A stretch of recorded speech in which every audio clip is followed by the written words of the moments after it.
Do you experience high levels of anxiety and overwhelm? Do busy social occasions cause you to feel stressed and uncomfortable?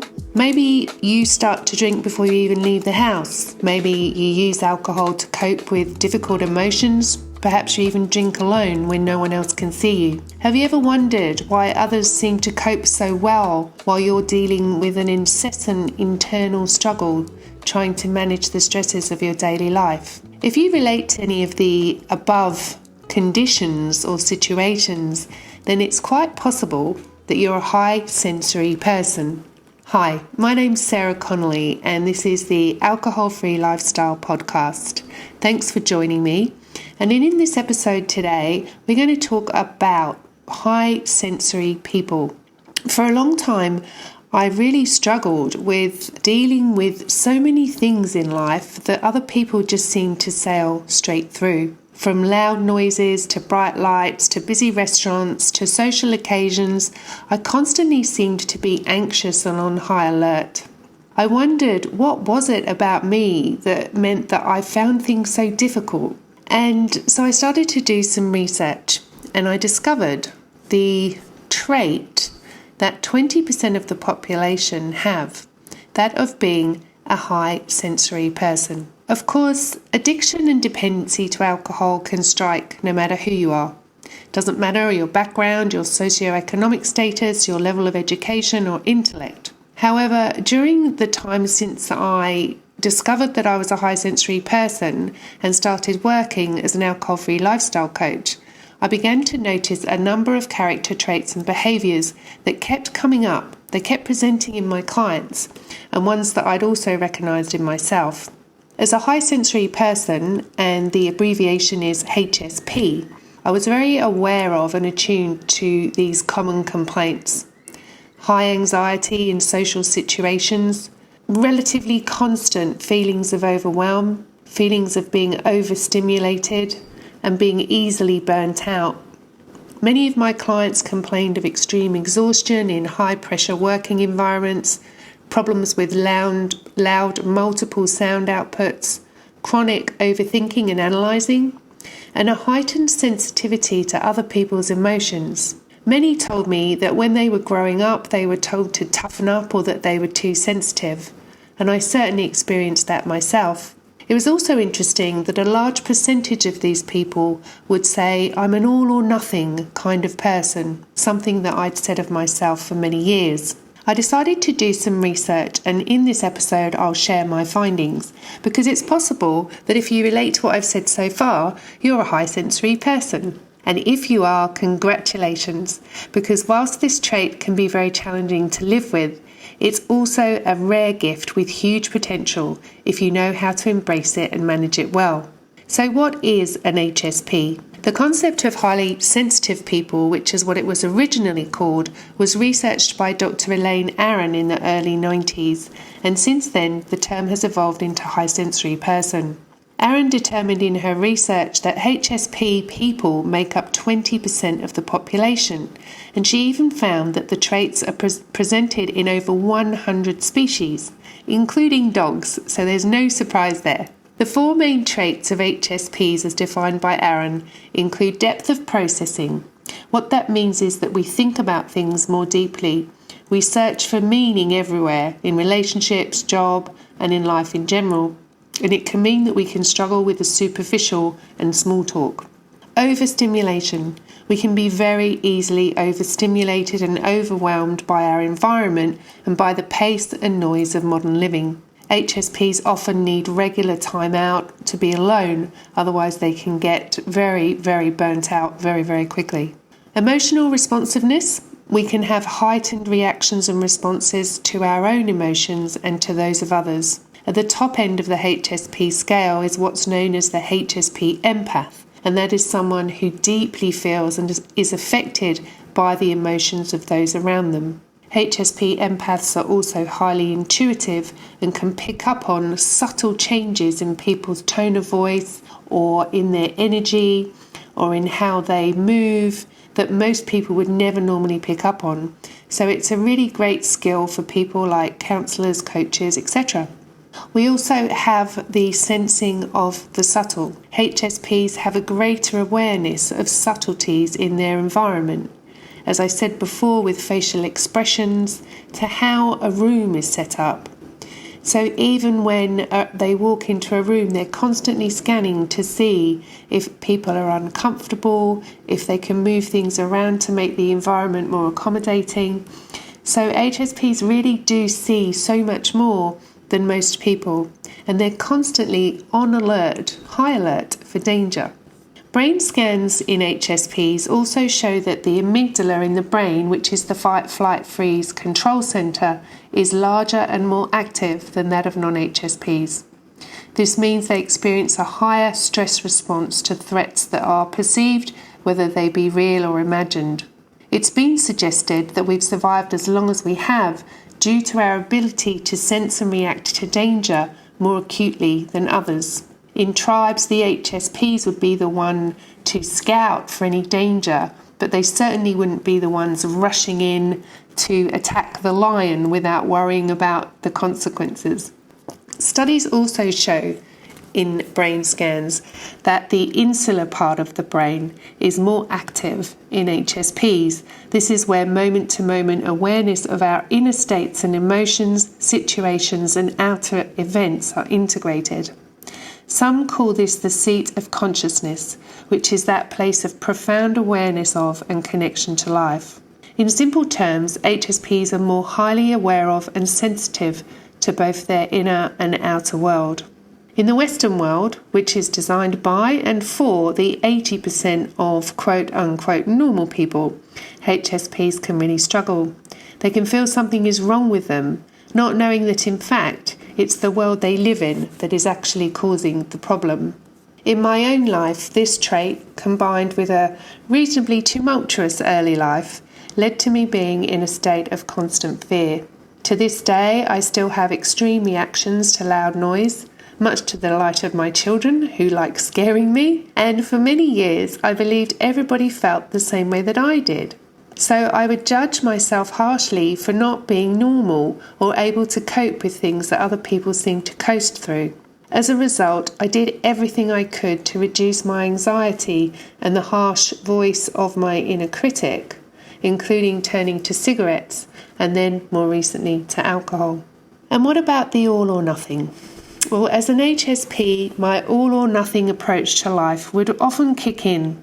If I used a substance, my highly sensitive system seemed to crave more of it, and I wondered why. Well, the reality is HSPs can get a significantly higher sense of reward than those who are not. I'm ashamed to say it now, a chain smoker. And then once I quit, I turned to alcohol. One cigarette, one drink was never enough.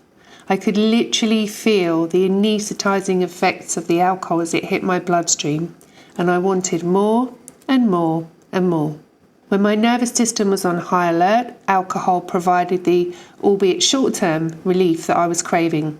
In my opinion and experience, HSPs have a greater propensity to turn to substances because they settle this hypersensitive, frazzled and overwhelmed nervous system that is activated by the hectic environment that we live in the modern world and is relieved by the surge of soothing chemicals that seem to calm us down so quickly and intensely. That was certainly the case for me.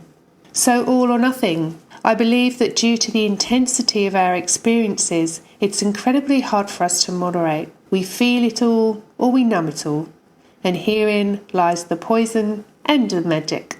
There is always a reason why certain types of species survive. HSPs throughout history have used their intuitive and creative gifts to guide, lead and serve humanity.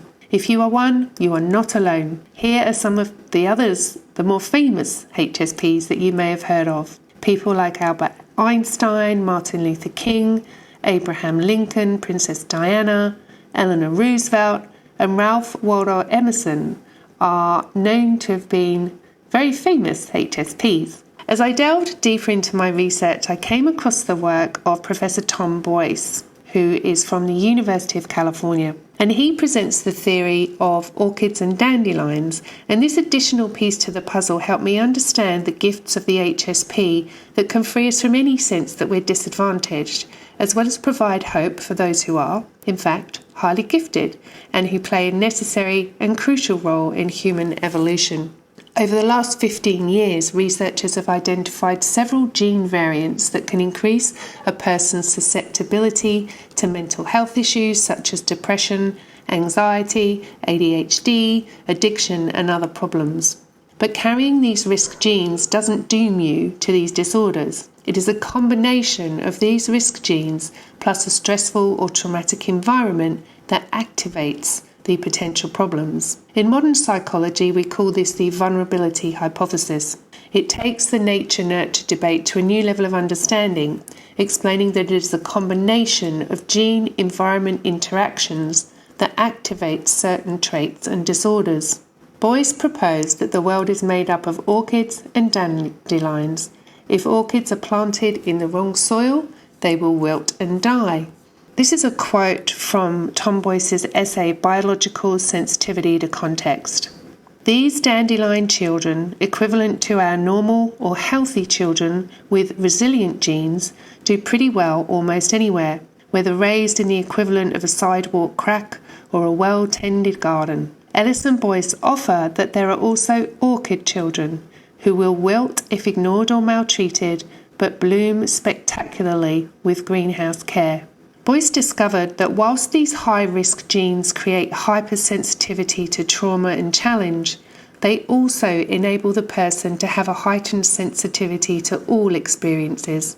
If a positive, supportive environment is experienced, these people would thrive way beyond those who did not carry these risk gene combinations. This has been coined the orchid theory, proposing that the capacity for creativity, compassion, empathy, and appreciation of beauty and of life in general is far greater than those who don't have these risky genes.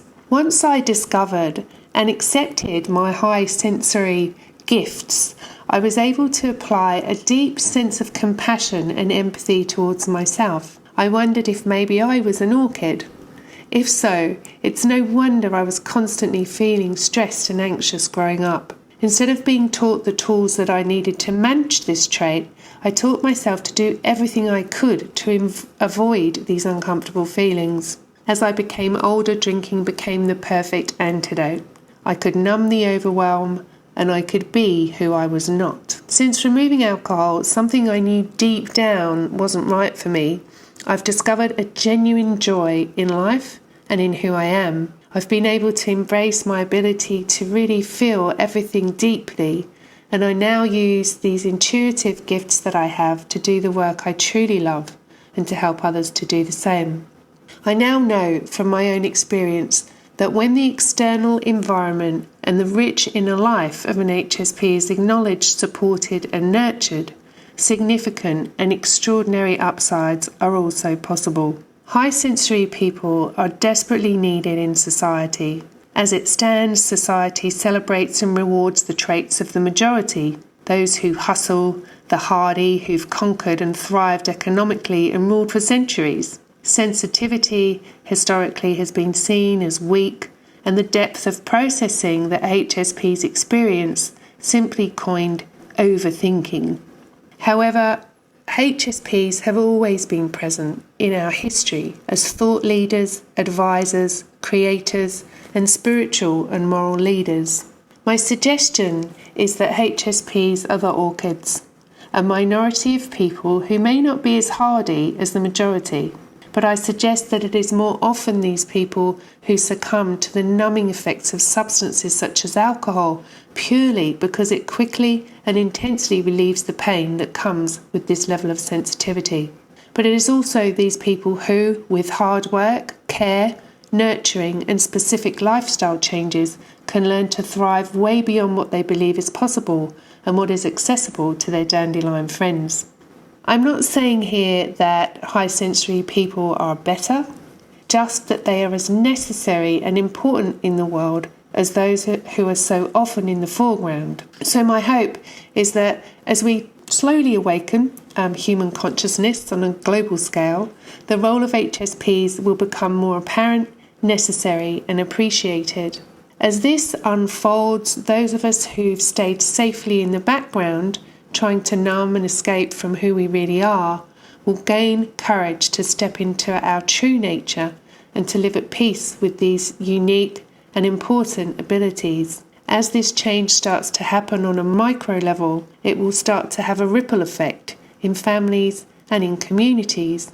And through this process, perhaps more of us can step up and start to serve the world from a profound place of understanding, empathy, and appreciation that is accessible to high sensory people. If you've listened to this episode and feel like you might also be a high sensory person, you can visit Dr. Elaine Aron's website, where she has a really short, simple quiz to take to see if you qualify into this unique club, 20% of the population that have this unique gift. Her website is highlysensitivepeople.com. And I encourage you, if you feel like this is a trait that you have, to take your time, to do your research, to read up about it, because you'll start to learn that this doesn't need to be something that holds you back in life. In fact, quite the opposite. And I really invite you to see if you can turn the potential rejection and need to escape from these traits into a compassionate understanding. The reality is not everybody thinks and feels like you do, but you're certainly not alone, and your capacity for great freedom and joy is real. The trait of high sensory person can mean that we, as I said earlier, struggle more with dealing with substances like alcohol. And when we've used alcohol for a long time to soothe the frazzled nervous system, it can mean that it's challenging, more challenging, but perhaps than for other people, for us to remove it from our lives. However, what I've found in the last nearly 4 years is that so many people that are working in this space and so many people that are seeking help are high sensory people. So not only do I know that it's possible to do it because I've done it myself, but I've also seen many, many others do it too. Not only have they succeeded in removing alcohol, but they've then gone on to really embrace their talents and their gifts as high sensory people to go out into the world and shine their own light into the lives of those that they love and those perhaps even in their broader community. I like to see for myself the fact that alcohol in many ways made me conscious of what it was that I needed to do in order to live a truly authentic life. My struggles with alcohol led me to a journey that I never thought was possible for me. And so whilst it can seem perhaps a little daunting, and perhaps we would rather not feel this way in the immediate term, learning about the trait, embracing it, and knowing that it is nothing to do with you being wrong in any way is extremely empowering. And embracing the trait and really digging into what that means to you and what that makes possible for you is an incredibly exciting and rewarding experience. Thank you so much for listening to this podcast. And if you're looking for support or information in order to help you reduce or remove alcohol from your life, you can see the links in the description of this podcast that will take you to some free resources and also our website where you can book a call with one of our coaches. We have both orchids and dandelions in our program, so whoever you are, you will definitely not be alone. Thanks again for listening, and I'll see you next time. Hi there, this is James Swanwick. Thank you so much for listening to the show. I would be so grateful if you would leave a review. That will help us climb the rankings and get our show exposed to so many more people who could really benefit from the content. You can do that by going into Apple Podcasts, rating the show, writing a little one-sentence summary, and posting it. That would be so amazing. Thank you. Likewise, if you would like to schedule a 15-minute exploratory call and apply for our Project 90 program, then you can do so by going to alcoholfreelifestyle.com/project90. If you'd like to get the free guide, that is the Alcohol Freedom Formula Guide, you can go to alcoholfreelifestyle.com/guide. Our YouTube channel is at alcoholfreelifestyle.com/YouTube. You can follow me on Instagram and TikTok at James Swanwick. Thank you so much for listening. We so appreciate you, and we'll catch you on the next one.